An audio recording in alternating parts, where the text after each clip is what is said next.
मतलब इसका पास ही जीवन है और इसमें फेल ही मृत्यु है। ये जो लॉजिक है यही सबसे ख़राब है। Hello and welcome. ये जो स्पेसिफिक वीडियो है इसमें एक कमेंट है मेरे सामने जिसको मैं आंसर कर रहा हूँ, क्योंकि काफ़ी आप देख रहे हो बहुत ही लंबा चौड़ा कमेंट है और नाम मुझे नहीं मालूम है जिन्होंने इस कमेंट को भेजा है। बट कमेंट क्या है, जैसे कि एक वीडियो है मेरा जिसमें कि जो जो कोचिंग मॉड्यूल हैं, जो सो कॉल्ड शॉर्टकट इस तरह के जो एक ना फास्ट फूड काइंड ऑफ जो स्टडी मटेरियल्स हैं, fast food for your mind, that kind of thing है, जो उस तरह के जो स्टडी मटेरियल उनके ऊपर मैंने देखा था। एक वीडियो मैंने किया था और उस वीडियो में मैंने ये बताया था कि कैसे ये पूरा कुछ प्लान होता है, कैसे उस चीज़ को प्लान किया जाता है। देखो होता क्या है कि एक बात हमेशा जाने रहो कि किसी भी एक्टिविटी में जहाँ पैसे का एक ठीक ठाक सा इन्वॉल्वमेंट होता है वहाँ पर हमेशा इस बात को डाउट करना चाहिए कि चीज़ें ठीक से हो रही हैं क्या। एक कम से कम ये क्वेश्चन हमें पूछते रहना चाहिए, और ख़ासतौर पे जहाँ पैसे का ठीक ठाक इन्वॉल्वमेंट होता है। तो जैसे आज के डेट में कोचिंग इंडस्ट्री है, टीचिंग है, ये सब में है, तो हम बिल्कुल एकदम निस्वार्थ भाव से अपने उस ज़माने में कि जिस ज़माने में जो टीचर्स होते थे गुरुकुल चलाते थे, उनको किसी मोह माया से कोई मतलब नहीं था और जंगलों में रहते थे, एकदम शांत सादा जीवन जीते थे, और उस तरह का हम प्रतिष्ठा लेकर के आज भी चलें। थोड़ा सा हमें उसको क्वेश्चन करना चाहिए, हमें चीज़ों को उस तरह से देखनी चाहिए। तो उसमें कोचिंग मॉड्यूल कैसे डिज़ाइन कर रहे हैं लोग, उसमें कैसे वो आपको एक पॉजिटिव डोपामिन देते हैं, कैसे एक्सरसाइज डिज़ाइन की जाती है जिसको आप कर करके आपको लगे कि आपकी तैयारी बहुत अच्छी है, क्वेश्चन बहुत चैलेंज नहीं देते हैं, या कुछ बुकें ऐसी लिखी जो आपको बहुत ज़्यादा चैलेंज देते हैं। तो जो बहुत ज़्यादा चैलेंज दे रहे हैं उनके बारे में लगता है कि यार ये तो बहुत अच्छी किताब है, इतने जो हमारे दिमाग से ऊपर की, हमें इसको सीखना है। और जो आपको बहुत कम चैलेंज दे रहे हैं तो आपको लगता है कि हाँ ये किताब ऐसी जो हमारे मेंटल लेवल को मैच कर रही है, this is a good book, इसको पढ़ के इसको सॉल्व करके हमको फील गुड आता है। बट वो पर्पसली डिज़ाइन ऐसे की जा रही है आपके लिए, ऐसा कुछ मैंने उसमें बताया था, आप देख सकते हैं। तो जिन्होंने देखा है वीडियो, उन्होंने मुझे कमेंट लिखा है कि I agree with most of the point in your video and I was astonished as to why previous year question seems too easy when I solve all the previous exercise। मतलब जब आप जिस भी module है जो भी follow कर रहे हो, जब आप उसकी सारी एक्सरसाइज कर लेते हो तो आपको प्रीवियस ईयर क्वेश्चन इतने आसान क्यों लगते हैं। उसका कारण यही होता है क्योंकि वो एक्सरसाइज डिज़ाइन ही ऐसी की गई है कि आप PYQ कर सकें of my module and got the reason why they are at the last only. Now I only do previous year question after completing a chapter. Sir can you just review my selection of book that I am referring. Okay, तो उन्होंने, अब मुझे जहाँ तक इनको पढ़ के लगा है कि आपने शायद 11th पास किया है अभी, और अभी अब आप 12th में जाओगे, मतलब आप अभी इस यात्रा पे हो। तो 2024 होगा जो आपका 12th होगा, और अभी आप 11th में हो और अभी आप कहीं कोचिंग कर रहे हो। नाउ आप शायद 2025 का, आपको 2025 का मेंस, JEE मेंस आपको देना होगा। मतलब ये मैं मान के चल रहा हूँ कि ऐसा कुछ है। तो जैसे आपने कहा कि for physics for now SC Verma and Erodo for problem solving earlier as I watch your video and I have now understood, so I will also start resting in holiday। okay, तो आपने physics के लिए SC Verma के साथ आप तैयारी कर रहे हो और इरोडो को आप प्रॉब्लम सॉल्विंग की तरह से यूज कर रहे हो। देखिए SC वर्मा जी की जो बुक है उसके साथ भी यही है कि SC वर्मा की बुक आज से कई साल पहले जब लिखी गई थी उस समय हमारे यहाँ पर बुकों की कमी थी, और उस समय भी एक जो रसियन किताबें होती हैं, दे आर बहुत अच्छी किताबें होती थी। तो वर्मा साहब ने बहुत कुछ है जो उन रसियन किताबों से उनकी ट्रेनिंग का हिस्सा रहा हो कि वो उस समय के पढ़े हुए हैं, तो उनका उसमें रुझान रहा होगा। तो रसियंस जो होते हैं they are focusing more on the rigorous problem solving, ये उनका एटीट्यूड होता है, उनकी किताबों का एटीट्यूड ऐसा होता है।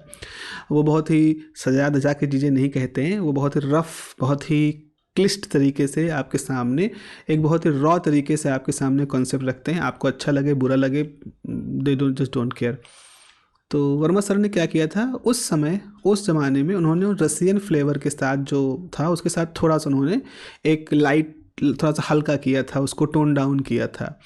एस.सी. वर्मा जी की जो किताब है वो इस तरह से है। तो थ्योरी के हिसाब से इसमें बहुत कुछ नहीं, क्योंकि वो रिव्यू करते चले गए हैं। और जब तक आप थ्योरी को ठीक से नहीं समझोगे, थ्योरी का बड़ा ही नेगेटिव सा आज की डेट में एक रोल मतलब साबित कर दिया गया है कि अरे थ्योरी क्या पढ़ रहे हो, प्रॉब्लम सॉल्व करोगे, प्रॉब्लम आपको एग्ज़ाम में सॉल्व करना है। बेसिकली थ्योरी में आप जो पढ़ते हो उसी को जो सीखा गया है उसी को सीखा है कि नहीं, यही तो आपकी प्रॉब्लम सॉल्विंग देखी जाती है। भाई जब आपसे कोई प्रॉब्लम सॉल्व करवाया जाता है तो आपसे क्या चेक किया जाता है? आपको एक हाइपोथेटिकल सिचुएशन दे दी कि एक बंदर गिर रहा है और आप उस पर बंदूक से निशाना लगा रहे हो, या एक बॉल है जिस कितने किलोग्राम की वो गई और रास्ते में फट के 2 हिस्सों में चली गई, तो क्या होगा? ये सब क्या है? एक तरह हाइपोथेटिकल सिचुएशन ही तो है। तो हाइपोथेटिकल सिचुएशन आपको दे करके एज अ प्रॉब्लम वो चेक क्या करना चाह रहे हैं? देखो, एक होता है रियल में, जैसे सच में आपके सामने कोई सिचुएशन है, आपको एक बॉल ऐसे फेंकनी है जो एक ऊंचाई पर जाने के बाद फट जाए। जैसे मान लीजिए कि आपको मिसाइल से हमला करना है, तो आप चाहते हो कि हम एक ऊंचाई तक मिसाइल जाए, उसके बाद उसके 2 हिस्से हो जाएं, एक हिस्सा वहाँ गिरे, एक हिस्सा आगे गिरे, ऐसा आप सोच रहे हो। तो वो आपकी रियल प्रॉब्लम है, उसको आपको रियलिटी में करना, चूँकि आपको वो इम्प्लीमेंट करना है। बट इस तरह की जो प्रॉब्लम आपको दी जाती है वो तो हाइपोथेटिकल प्रॉब्लम होती है। तो सवाल ये होता है कि हाइपोथेटिकल प्रॉब्लम से क्या चेक कर रहे हैं? बेसिकली हाइपोथेटिकल प्रॉब्लम से वो ये चेक कर रहे हैं कि आपके उस कॉन्सेप्ट की समझ कैसी है, यानी थ्योरी जो है, जो आपने पढ़ी है, वो उसने आपको कितना सिखाया है सही सही, जो आप इस प्रॉब्लम को सॉल्व कर पा रहे हो। तो अगर आप इस तरह की प्रॉब्लम को सॉल्व करते चले जा रहे हो तो ये हम मान के चलेंगे कि आपने जो थ्योरी है उसके पीछे जो कॉन्सेप्ट है, उसके पीछे जो रीजनिंग है, रैशनैलिटी है, वो आपको मालूम है। तो बेसिकली तो अब आपसे कहा जाए कि नहीं भाई, केवल प्रॉब्लम सॉल्विंग करो, थ्योरी के ऊपर ध्यान ना दो, तो आपको हम बहुत सारी ट्रिक्स बता देंगे। आप धीरे धीरे क्या होगा, इतनी सारी ट्रिक्स आ जाएंगी कि उन ट्रिक को याद करने के लिए भी एक ट्रिक आ जाएगी। तो मतलब आप फंस जाओगे, आप एक ट्रैप में फंस गए कि ट्रिक को याद करने की ट्रिक और इसको याद करने की ट्रिक, और ये इस ट्रिक में फंस जाओ, इसकी भी अपनी एक ट्रिक है। तो इस तरह से चीज़ों से हमें थोड़ा सा दूर हटना होता है। अच्छा, तो अब सवाल है क्या करें? अगेन वही है कि अब आप बिल्कुल मुहाने पे आके खड़े हो गए हो 2024 में, 2025 में, अभी भी आपके पास अगर 1 साल का समय हम मान रहे हैं पूरा, तो ठीक है, आप जो भी किताब फॉलो कर रहे हो, आप रेस्निक हॉलिडे को फॉलो कर रहे हो, तो ठीक है, उसमें जो थ्योरी वाला पोर्शन है, जो भी आप पढ़ रहे हो उसको थ्योरी का पोर्शन आप एक रिव्यू कर सकते हो, इसके साथ बैकअप कर सकते हो, इसको कुछ शॉर्ट नोट बनाते चले जाना अपने पास, that will be more than enough. थोड़ा फोकस होकर करना है आपको प्रॉब्लम सॉल्विंग के साथ, थ्योरी को थोड़ा सा यहाँ देखते रहना, क्योंकि बहुत डेफिनेशन याद करने का और बहुत बड़े बड़े डेरिवेशन याद करने का तो ज़रूरत नहीं होगा, यहाँ पर उतना होगा भी नहीं, डेरिवेशन होता भी नहीं है, they are more oriented toward the concepts. So I think it's good if you are using Resnick and Halliday and S C. Verma. इसके अलावा अगर डी.सी. पांडे की किताब अगर आपके पास है तो थोड़ा सा आपके ऊपर ये रहेगा कि आपको थोड़ा और चीज़ें एलेबोरेटेड फॉर्म मिलेंगी, एस.सी. वर्मा से एलेबोरेटेड फॉर्म में मिलेंगी। अगर हम कोई कहे कि भाई साहब शर्मा जी की किताब आती है, ठीक है, शर्मा जी की किताब आती है और ये ले कि नहीं, तो देखो ऐसा है ना, रेस्निक एंड हॉलिडे जो थी वो सबसे शुरुआती किताब थी, जब रसिया एरा ख़त्म कर रहे थे तो रेस्निक एंड हॉलिडे लिखी गई थी। पहले वॉल्यूम 1 और वॉल्यूम 2 में आती थी, अब फिर धीरे धीरे इसमें पॉल्यूशन होना शुरू हो गया, तो फिर उसको एक वॉल्यूम में रखा गया, फिर एक वॉल्यूम में उसकी स्ट्रेंथ, उसकी ग्रेविटी को बढ़ाने के लिए वॉकर आते हैं, फिर उसमें क्रेन आते हैं, ये सब बहुत अच्छे पीआरई रिसर्च के बहुत बड़े नाम हैं आपके, वॉकर और क्रेन। तो ये इस रेस्निक हॉलिडे बुक को इन्हांस करते हैं, उसमें वैल्यू ऐड करते हैं। तो इसी को फिर आगे शीयर्स एंड जेवेंस्की करके लोग हैं, तो शीयर्स ने जो है एक इस पर लिखी थी, इसी को बेस मान करके, इस प्रॉब्लम को थोड़ा सा इधर उधर करके, थोड़ा ऐड करके एग्जाम्पल उन्होंने लिखी थी, फिजिक्स फॉर इंजीनियर्स या प्रिंसिपल ऑफ फिजिक्स, ऐसे करके उन्होंने किताबें लिखी थी। फिर उन किताबों भी काफ़ी सक्सेसफुल रही, फिर उन्हीं को लेकर के ये शर्मा जी ने उसका इंडियन वर्जन कर दिया है। तो आपको देखोगे बहुत सारी किताबें हैं जो यहाँ से मिल रही हैं। तो एक तरह से जो शर्मा जी की किताब है, ये असल में ये जो पुरानी जो अमेरिकन किताबें हैं, इनका इंडियनाइज वर्जन है, न्यूमेरिकल फॉर्म में भी, प्रैक्टिकल फॉर्म में भी, हर फॉर्म में। अब चूँकि इनका पब्लिकेशन जो है, ये जो पब्लिकेशन ये बाहर का है, जो वर्मा जी की बुक का पब्लिकेशन है बाहर का है, विदेश का है। तो इन लोगों ने कुछ राइट वगैरह खरीद रखे हैं उनसे, और कई अलग अलग किताबों अलग अलग पब्लिशर के यहाँ छापी भी है। तो प्लेगरिज्म वाला इन लोग ने उसको कॉपीराइट ले रखा होगा, तभी ये ऐसा कर पा रहे हैं। पर ये है उसकी कहानी। तो शर्मा जी की किताब को भी आप ले सकते हो, उसमें भी उन्होंने थ्योरी का हिस्सा ले रखा है, लेकिन शायद महंगी ज़्यादा होती, देख लो जैसा भी कर सकते हो। फॉर केमिस्ट्री सेंगेज, हाँ सेंगेज जिसकी मैं बात कर रहा था, Cengage I could not find any other book which would cover theory deeply and of course reading and understanding NCERT first. तो you know reading and understanding NCERT is first, ये आप जान रहे हो तो आप इसको बिल्कुल फॉलो करते रहो। और देख लो, केमिस्ट्री मुझे बहुत आइडिया नहीं है, सेंगेज की किताबें कैसी हैं केमिस्ट्री के मामले में, देख सकते हैं इसके। ओके, एक चीज़, one point that I disagree with that, why can't student who start preparing from like September, October, November और December of his 11th class get into IITs? I mean if we work really hard we can at least get into it। अच्छा, video के एक phase मैंने आपसे ये बताया था कि देखो ये ऐसा नहीं होता। हम, मेरा वहाँ पर कमेंट ये था कि बहुत सारे लोग ऐसे होते हैं जो कह रहे हैं कि अगर आपका 11th फेल, अगर आप 11th बर्बाद हो गया है तो 12th में मैं एक ऐसी स्ट्रेटजी बनाऊँगा जिससे कि आपका बेड़ा पार हो जाएगा। देखो ऐसा होता है, स्ट्रेटजी यानी रणनीति जिसको हम कहते हैं ना, अगर आप कह रहे हो कि रणनीति है, अब रण क्या है? रण मतलब होता है कि युद्ध। तो क्या पढ़ाई पास करना, एग्ज़ाम पास करना आप एक युद्ध की तरह से देख रहे हो? यही सबसे बड़ी प्रॉब्लम है। ये जीवन मरण का प्रश्न इसको बना लिया गया है, मतलब इसका पास ही जीवन है और इसमें फेल ही मृत्यु है। ये जो लॉजिक है यही सबसे ख़राब है।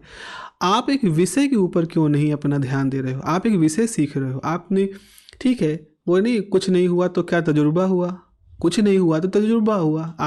आप हर चीज़ अपने जीवन का आप इस तरह डिसाइड नहीं कर सकते हो। कोई कहे हम चाहें तो क्या नहीं कर सकते, ठीक है आप चाहें तो क्या नहीं कर सकते, लेकिन आप चाहेंगे इसके पीछे भी एक एल्गोरिदम है।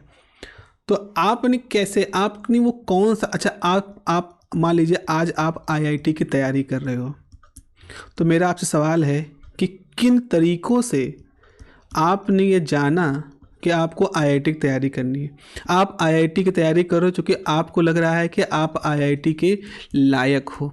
तो मेरा सवाल फिर है, वो क्या तरीके थे, वो कौन से संकेत थे आपको मिले जिससे आपको लगा कि आपको IIT की तैयारी करनी चाहिए? क्या लॉजिक है, क्या तर्क है? एक बार जरा सोचो बैठ कर। आप आज IIT की तैयारी कर रहे हो, आप घर बार छोड़ के लाखों रुपए लगा करके कहीं जाके कोचिंग कर रहे हो, तो आपने इस तैयारी को करने का निर्णय क्यों लिया? कोई संकेत आपको मिले होंगे, तभी तो कुछ तो हुआ होगा। जैसे एक व्यक्ति है, एक बच्चा है, बड़ा सुरीला गाता है, तो उसके माँ बाप को इस सलाह दी गई कि भाई आपका बच्चा बड़ा सुरीला गाता है, इसको संगीत के क्षेत्र में भेजिए, इसका सुर खुल जाएगा और अच्छा गायक बनेगा। कोई ऐसा इंडिकेशन? अच्छा, आपने कहा सर मेरे बहुत अच्छे मार्क्स आए हैं, मेरे 95% मार्क्स आए हैं आज तक। अच्छा, तो लेकिन जब आप IIT की तैयारी कर रहे हो तो फिजिक्स, केमिस्ट्री, मैथ का मसला है। आपको फिजिक्स में कितना मन लगता है, आपको मैथ में कितना मन लगता है, आपको केमिस्ट्री में कितना मन लगता है? इन विषय के प्रति आपकी रुचि का स्तर क्या है? क्या उसके ऊपर कभी फैसला लिया? क्योंकि अगर इनमें आपकी रुचि का स्तर होता तो 11वां बर्बाद, 10वां बर्बाद, 12वां बर्बाद ये वाली बात ना आती। अगर जो सच वास्तविकता है, एक बड़ा हिस्सा होता है जो कि इसलिए कहता है, जिसके लिए IIT का मतलब होता है पैसा। IIT में जाओ, बड़ा पैकेज मिलेगा, सारा सारा सारा बातचीत इसी के तहत है। फलानी IIT से, अब IIT में भी हमने क्राइटेरिया लगा दिया, मुंबई से पढ़ोगे वहाँ पर 80 लाख रुपए का पैकेज महीने का लगता है, कानपुर से पढ़ोगे तो वहाँ पर 50 लाख का लगता है, मद्रास से वहाँ पैकेज के लिए नहीं लोग बाहर पढ़ने के लिए जाते हैं। हमने क्राइटेरिया बांट दिए, हमने IITs में भी अपने हिसाब से बना दिए और बैठे हैं कि वो अच्छी है वो बुरी है। ऐसा नहीं है, ऐसा नहीं है। देखो ये संस्था जो भी हो, पैकेज हो ना हो, जो भी हो, जो गवर्नमेंट है उसने इसके यहाँ जो टीचर्स रिक्रूट होते हैं उनका जो क्राइटेरिया है बहुत हाई कर रखा है। ये IIT की सबसे खास बात है, और IIT ने दुनिया के जितने बड़े इंस्टीट्यूशंस हैं उनकी सबसे अच्छी बात है कि उनके पास बहुत अच्छे किस्म के टीचर हैं। वो जैसे भी हों वो बहुत ही ज़्यादा मोटिवेटेड होते हैं, और एक मोटिवेटेड इंसान ऐसा होता है जो मोटिवेशन रेडिएट करता है, वो आपको मोटिवेट कर देगा। आप IIT चले गए, आईआईटी के बाद वहाँ आपको टीचर मिले और उन टीचरों ने आपको ऐसा मोटिवेट कर दिया कि आप फिर अपनी उड़ान पे बढ़ गए। सो आईआईटी जाना इसलिए क्योंकि वहाँ हमें बहुत अच्छे टीचरों के साथ मिलने का मौका मिलेगा, और चूँकि वहाँ बहुत सारे लाइक माइंड आते हैं तो आपका बहुत अच्छा फ्रेंड सर्किल बन जाएगा। ये सारी चीज़ें हैं जो आईआईटी की तरफ अट्रैक्ट करती हैं लोगों को, जो होनी चाहिए। पैकेज का क्या है, पैकेज तो बहुत सारे तरीक़ों से लोग कमा ही रहे हैं भाई। आज की डेट में आप देखो कोचिंग खोल कर ही लोग आईआईटी से पास आउट लोगों को अपने यहाँ पर रिक्रूट कर रहे हैं, उनको 1.25 लाख 1.5 लाख की तनख्वाह दे रहे हैं। ये भी है। तो मतलब आईआईटीज़ आर द प्लेस जहाँ के आपको इस तरह की चीज़ें ललायत करती हैं। तो अगर आप फिजिक्स केमिस्ट्री मैथ में स्वतः बहुत ज़्यादा उत्सुक हैं तो आपको आईआईटी इसलिए अट्रैक्ट करेगी क्योंकि आपको वैसे लोग वहाँ मिलेंगे जो आपको इन विषयों की गहराई में ले जाएंगे, आपको इसकी असली खूबी दिखाएंगे और तरह तरह की इसकी ब्यूटी आपके सामने एक्सप्लोर करेंगे। होता क्या है कि जब हम इन सब्जेक्टों के साथ जुड़ने का जो मोटिवेशन होता है खो देते हैं। हमने किसी तरह से बोर्ड में आ गए हमारे पास, बट ये हमारे 95% कभी भी इस बात को नहीं संकेत दे रहे हैं कि वी नो द 95% सिलेबस जो कि हमने 12th में पढ़ा है। तब यहाँ पर प्रॉब्लम है, तब यहाँ प्रॉब्लम है, और वही प्रॉब्लम है जो कि बेसिकली जिसको मैं डील करना चाह रहा था। तो आपका मोटिवेशन लेवल कैसा है? भले आपको इन विषयों में बहुत अच्छा है तो आपके विषयों में बड़े अच्छे नंबर आए, बाकी सब में आपके नंबर नहीं है तो आपका ओवरऑल परसेंटेज मान लो कुछ कम हो गया, इस तरह से हो गया। तो अब आप कह रहे हो अरे नहीं तुम्हारे पास परसेंट नहीं आए, यहाँ मत जाओ, आईआईटी तैयारी मत करो, कुछ बीसीए बीबीए वगैरह सब कर लो।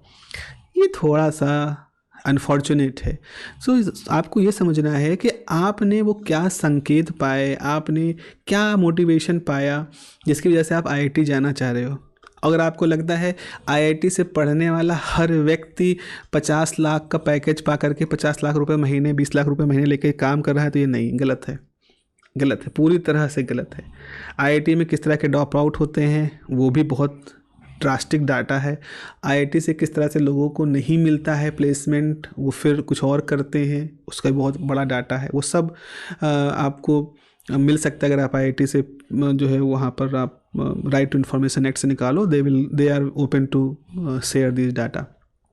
ठीक है, तो इसीलिए मेरा बस ये कहना था कि if you are motivated enough, अगर आपके पास कोई बहुत ही सही मोटिवेशन है और वो सही टाइम पर आपने पहचान लिया। अब कहने का मतलब ये है अगर आप 2025 में एग्ज़ाम लिख रहे हो तो इसके लिए जो आपको दिमाग बनाना पड़ेगा वो दिमाग 1-2 दिन का नहीं है, उसके लिए पूरी आपको लाइफ स्टाइल वैसी होती है, वो आपकी लाइफ स्टाइल वैसी होती है और वो आपको वहाँ ले जाती है, और इसके लिए कम से कम 2 साल का समय तो लगता ही है। आपने अपने आत्मबल से 1 साल में वो एक स्किल पा ली, it's very possible, it's quite possible, आप कर सकते हो। लेकिन फिर उसके लिए फिर आपका मोटिवेशन लेवल वो बिल्कुल हाई होना चाहिए। फिर आपको ये नहीं कि आज मैं लो फील कर रहा हूँ, no, that should be on the top. तो इसीलिए आपका जो पिछला सवाल है वो ये है कि क्या हार्ड वर्क करके बिल्कुल कर सकते हो, उम्मीद नहीं हारनी है, ठीक है, हार नहीं माननी, बिल्कुल सही है। आपने लिखा है कि like what happened with me, I took admission in the coaching in the April 11th class but due to the bad quality of teacher now this is a problem. मतलब आप बैड क्वालिटी ऑफ टीचर, हाँ आप ये कह सकते हो, मतलब मेरे ख्याल से बैड क्वालिटी ऑफ टीचर का शायद ये मतलब है कि हो सकता है टीचर्स आपको प्रॉपरली एड्रेस ना कर पा रहे हों, आप टीचर्स उस तरह से आपके साथ कम्युनिकेट ना कर पा रहे हो, टीचर्स आपके साथ बात ना कर पा रहे हो, आपके दिमाग में जो अलग अलग इधर उधर के प्रश्न आते हैं उनको वो एड्रेस ना कर पा रहे हो, शायद इस वजह से वो बैड टीचर थे, या वो बच्चों को बहुत ही बुरी तरीके से ट्रीट करते हैं, उनके क्वेश्चंस को बहुत ही बुरी तरीके से ट्रीट करते हैं, उनको समय नहीं देते। कई बार क्या होता है ना, कोचिंगों में जो टीचर्स होते हैं उनको बिल्कुल मतलब जैसे ना पशुता के साथ रखा जाता है, उनके ऊपर इतना लोड दे दिया जाता है कि आपको ये करना है, ये करना है, ये करना है, और कई बार उनका पैसा रोक लिया जाता है, उनके साथ बहुत ही मतलब पार्शियल व्यवहार, कई सारी चीज़ें होती हैं। क्योंकि आपके लिए वो टीचर हैं लेकिन उस संस्था के लिए वो एक एम्प्लॉई हैं जिनसे हमें फ़ायदा लेना होता है।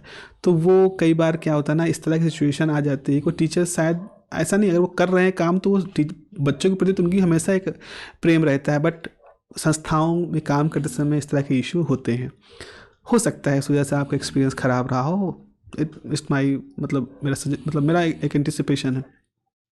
तो ढंग से, अच्छा आप लिख रहे हैं कि ढंग से समझ में नहीं आता था। Okay, I use to tell my parents कि नहीं आ रहा है समझ, कोचिंग छोड़ दे रहा हूँ, सेल्फ स्टडी करूँगा, बट दे यूज़ टू से कि कोई मिस्टेक तेरे एंड से ही होगी, इस कोचिंग ने तो हमारे सिटी में इतने टॉपर दिए हैं, तो तेरे में ही कोई कमी है। So I inquired around my classmate in my batch, so most of them were not getting things और concept that are required to solve question.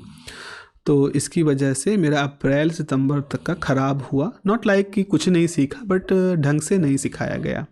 Okay, so finally I left my coaching in September. Okay, और तब से अभी तक self study कर रहा हूँ, and I intend to complete my syllabus till March end. So sir, क्या अभी ढंग से मेहनत कर रहा हूँ तो भी मेरा नहीं होगा? नहीं भाई, बिल्कुल होगा। ढंग से मेहनत कर रहे हो तो ज़रूर होगा। मेहनत का फल law of conservation of energy है, वो कभी भी झूठा नहीं साबित होगा, ये समझे रहो। ढंग से मेहनत कर रहे हो, सही दिशा में सही ऊर्जा लगा रहे हो, तो ऊर्जा का प्रतिफल आपको मिलेगा, आप एक बेहतर ऊर्जा स्तर में पहुंचोगे। ये फिजिक्स है, इसमें और कुछ नहीं, इसमें कोई इफ एंड बट की बात ही नहीं है। आप खुद से तैयारी कर रहे हो, तो खुद से तैयारी जब हम करते हैं तो कई सारे ऐसे मौके आते हैं जब हम आत्म निंदा करना शुरू कर देते हैं, हम अपने ऊपर संदेह करना शुरू कर देते हैं। उन निंदा के, उन संदेह वाले समय में हमें कोई ऐसा व्यक्ति चाहिए इमोशनली जो हमको सपोर्ट करे, जो हमको उस स्थिति में हमसे कहे कि नहीं, पंप करे, जो हमको पंप करे। एक्स्ट्रा स्टिमुलेशन वाली प्रोसेस होनी चाहिए। तो कोशिश करें कि अगर आप तैयारी कर रहे हैं, खुद से पढ़ाई कर रहे हैं, तो आपने बहुत ही कठिन, बहुत ही लंबा, बहुत ही कठिन, आई वुड से बहुत ही कठिन और बहुत ज़्यादा मोटिवेशन की डिमांड करने वाला रास्ता चुना है। असंभव नहीं है, लेकिन कठिन तो है ही है। तो आप हमेशा ऐसे लोगों के साथ रह करके ये सेल्फ स्टडी करें जो कि आपके इमोशनल, आपके ब्रिज हैं, आपके खंभे हैं आपके इमोशन के। मोस्टली ऐसे माता पिता ही होते हैं इस तरह में। तो ऐसा नहीं कि आप मान लीजिए कोचिंग करने के लिए जमशेदपुर गए और जमशेदपुर में आपने कोचिंग बंद कर दी, फिर जमशेदपुर में ही रह करके कहीं बाहर मकान किराए पे लेकर के आप सेल्फ स्टडी कर रहे हो, जबकि आप रहने वाले लखनऊ के थे। क्या फ़ायदा हुआ इसका? अगर तुमको सेल्फ स्टडी करनी है तो आओ लखनऊ में आके काम करो, मतलब अपने घर पे आओ, माता पिता के बीच में आओ, उनके साथ काम करो। देखोगे उनको दिन में 2 बार उनके चेहरे पे देखोगे तो बहुत सारे नेगेटिव थाट होंगे ना, तो ख़त्म हो जाएंगे। वो मोटिवेशन है, मोटिवेशन के भंडार होते हैं। मतलब माता पिता जो होते हैं ना, वो हर व्यक्ति जो युद्ध की तैयारी कर रहा है इस तरह के, उसके लिए मोटिवेशन है, ऊर्जा के स्रोत होते हैं। वो रेडिएट करते हैं एनर्जी, और वो विश्वास रखते हैं हमेशा कि कुछ नहीं होगा, कुछ कि वो मतलब बच्चों के लिए ऐसा है कि बेटा तू कुछ, बेटा या बेटी जो भी, तू जो मर्जी कर, जो अच्छा कर रही हो करो, but you are more valuable. आप मेरे लिए बहुत बहुमूल्य हो। आप आईआईटी चले गए, बहुत अच्छी खुशी की बात। आप आईआईटी करने के बाद आप अमेरिका चले गए और फिर अमेरिका से कभी लौट के नहीं आए, माता पिता खुश रहेंगे, उनके लिए आप वैल्यूबल हो। अब मतलब कई बार ऐसी कहानियाँ सुनने को मिलती हैं कि चले गए अमेरिका, बच्चों को मौका ही नहीं मिला माता पिता का अंतिम संस्कार करने भर का। उस समय भी उनके मन में बहुत ज़्यादा दुख नहीं रहेगा, बिकॉज उनको ये मालूम है कि तुमने अपनी मर्जी का किया और तुम अच्छी जगह पे हो। उनके लिए दुख तब होता है जब आप दुखी हो जाते हो, और ख़ास तौर पे और भी ज़्यादा जब कुछ गलत फैसले लेना शुरू कर देते हो। ऐसा मत रखना, ये ज़िंदगी नहीं है, और ज़िंदगी में केवल यही नहीं है। ठीक है, अच्छा हो जाएगा, लेकिन यही होगा ही अच्छा, और इसी से ही जो अच्छा होगा वो गलत चीज़ है। ठीक है, आप आईआईटी कर ले जाओगे, अच्छा होगा, क्योंकि आईआईटी में अच्छा माहौल होता है, आप एक अच्छे इंसान बनने की दिशा में थोड़ा तेज़ी से बढ़ोगे। लेकिन बिना आईआईटी जाए आप ऐसा नहीं करोगे, नहीं, उनका दिल दुखा के नहीं। So that is very important. तो इसको सब कुछ ना मानो, अपना सब कुछ झोंक दो, बिल्कुल सही है, वो तो आपका पुरुषार्थ होना है, but don't take these things beyond the limit. अति हर चीज़ की बुरी होती है। And about this situation of mind, please give me some advice and insight of yours. अब भाई जितनी एडवाइस, जितनी मेरी इंसाइट थी, वो सब मैंने आपको दे दी, वही दे ही रहा हूँ। As from the video I found that you are very genuine teacher and you advice and help me as you state the truth in the purest form. देखो भाई, ऐसा है, अगर मैं अपने बैकग्राउंड की बात करूँ, so I have completed my research work with a very great, I would say superlative degree पे सुपरलेटिव में लगा रहा हूँ। सुपरवाइज़र जो हमारी रही हैं, she is the finest lady physicist, I would say, जिन्होंने मुझको फिजिक्स सिखाया है, रिसर्च सिखाई है। एंड एक चीज़ जो मैंने देखी है कि research is not a degree, it is life style होती है। आप हर चीज़ में फिर उस डेप्थ के बारे में देखते हो, चीज़ों को हर एंगल से देखने की कोशिश करते हो, और अगर आपने अच्छे से काम किया तो आप देखना सीख भी जाते हो हर पहलू से। तो ऐसा तो है नहीं कि मुझे कोई ऐसा है कि मुझे अपना मॉड्यूल देना है या अपना कुछ ऐसा कुछ करना है।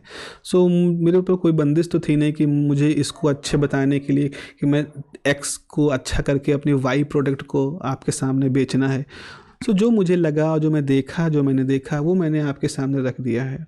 क्योंकि अब कोरोना के दौरान उसके बाद से ये इंडस्ट्री, जो कोचिंग इंडस्ट्री है, तेज़ी से बूम की है, और ख़ास तौर पे यूट्यूब ने जिस तरह से एक्सप्लोड किया है उसके बाद से तो अब हर व्यक्ति जिसके पास कैमरा है, जिसके पास एडिटिंग है, वो सब टीचिंग कर रहे हैं। टीचिंग एक बहुत ही मुश्किल काम है जो कि आप आसानी से शुरू कर सकते हैं अगर आपको वो चीज़, मतलब वही है कि आप कोई भी शुरू कर देगा। और कोई अभी बीटेक पास किया है, फर्स्ट ईयर में है, उसने अपनी वीडियो बनाने शुरू कर दिए, और ये इस लॉजिक के साथ कि भाई हमारा तुम्हारा दिमाग एक जैसा, मैं तुम्हारी एज का हूँ तो मैं तुम्हारी प्रॉब्लम अच्छे से समझ सकता हूँ, ये भी लॉजिक लोग दे रहे हैं। तो ठीक है, ये है। तो फिर दुनिया भर में जितने भी जो भी टीचिंग की जॉब हैं वो सिर्फ फ्रेशर्स को ही मिलनी चाहिए, जबकि ऐसा नहीं होता है। अगर आपको बीटेक पढ़ाना है, अगर एक टीचर को बीटेक पढ़ाना है तो पहले वो 4 साल का बीटेक करेगा, फिर 2 साल का एमटेक करेगा, फिर 5 साल की पीएचडी करेगा ऑन एवरेज, फिर 3 से 4 साल का पीडीएफ करेगा। देन उसको बीटेक पढ़ाने के लिए आईआईटीज़ मौका देती हैं। ये है। तो आपका मतलब कितना हुआ, 14। तो बीटेक को मिला करके जब आप 14 साल, चलो बीटेक हटा दो, तो उसके बाद 10 साल, अगर आप बीटेक करने के बाद आपने 10 साल एक अच्छे लेवल की, अच्छी जगह से, अच्छे लोगों के साथ, अच्छी क्वालिटी की पढ़ाई की है, then you get a chance to teach the BTech students in the IITs. जबकि हो क्या रहा है कि एक व्यक्ति जिसने ट्वेल्थ पास किया, 12th पास करने के बाद फर्स्ट सेमेस्टर में आया, और 12th पास करने के दौरान उसने 2 साल कोचिंग की, तो अपने 12th का अनुभव, 2 साल कोचिंग का अनुभव, वही मिला करके आज वो डील कर रहा है, और दावा ये है कि मैं आपकी तरह से युवा हूँ तो मैं आपकी समस्याओं को समझ सकता हूँ। ठीक है, जिसको मानना है मानेंगे logic. So that okay, so that I can further enhance my preparation and complete compete boldly with those who have started from 9th 10th and 11th start। ठीक है, बिल्कुल आप थोड़ा सा फोकस रहना है, आपको मोटिवेटेड रहना है, आपको खुशी को अपने साथ रखना है, मतलब प्रसन्नता रखिए अपने साथ, एक्सरसाइज करिए, अच्छा खासा एक्सरसाइज करिए, अपने आप के अंदर अपने शरीर की नकारात्मकता को हटाने के लिए आपको एक्सरसाइज करनी है, कुछ भी शारीरिक व्यायाम करना है पढ़ाई करने के साथ साथ। और अगर आप इस चीज़ को अपने जीवन में जोड़ लेते हैं, आप रोज़ एक्सरसाइज करते हैं और पढ़ाई करते हैं, देन 1 साल के अंदर आप बहुत अच्छी जगह पे होंगे definitely. So thank you sir, this video helped a lot. It was the most genuine video that I found so far with respect to coaching module and JEE preparation.